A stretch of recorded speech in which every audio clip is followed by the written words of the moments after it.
President Bashar al-Assad unleashed a poison gas attack that killed at least 100 people. Some estimate more than 1,000, including children asleep in their beds.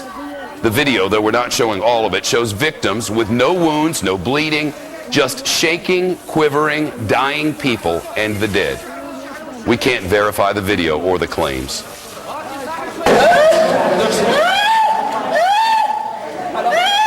Syrian officials are calling the accusations ridiculous.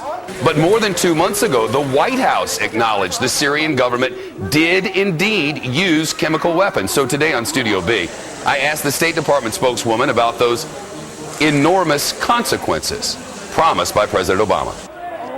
The president made clear the line was crossed. We expanded the scale and scope of our aid. That's ongoing. We continue to consider all options. All options remain on the table. We're working with counterparts around the world on how we can best strengthen and assist the moderate opposition on the ground. Those are all efforts that are ongoing. But it's important to note that all options, barring boots on the ground, remain on the table. So far, enormous consequences means expanding our aid.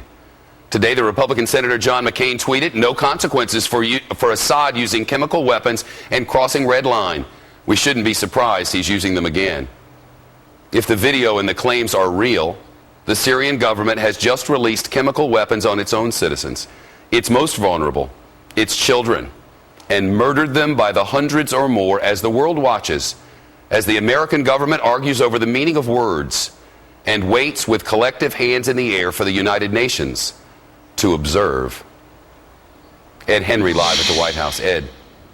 Shep, a grave situation as you lay it out, and the U.S. was waiting today for the UN to act, and they did go behind closed doors, met for several hours, the UN Security Council, in an emergency meeting, but no surprise, it came out with basically no action.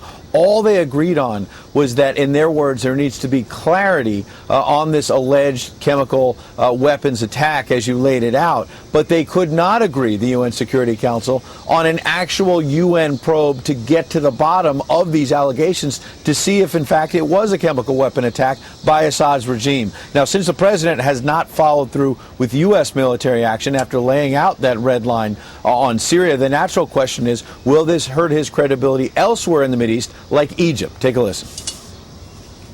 What's the president's red line in Egypt? Well, I didn't bring my red pen out with me today, but I can tell you that we have condemned in unambiguous terms all the violence that's been perpetrated in Egypt. And new pressure tonight on the White House from another Republican who wants to see the U.S. cut off aid to Egypt. Republican Pat Toomey, who just a few months ago voted to block any effort to stop the aid from going to Egypt, is now saying he's flipped his position because he believes there's a low-grade civil war in Egypt. And in his words, we shouldn't be sending aid to Egypt when they're slaughtering their own civilians. Shep? And think of this, Ed. Egypt's former leader, Hosni Mubarak, could leave jail as soon as tomorrow. That's the word from prison officials after a court ordered Mubarak's release, but the government reports it will immediately put him under house arrest. He's been behind bars for more than 2 years since the revolution that forced him out of power. What charges does he face, this guy whom they're about to release? The charges are taking part in the killings of protesters during that uprising. The accused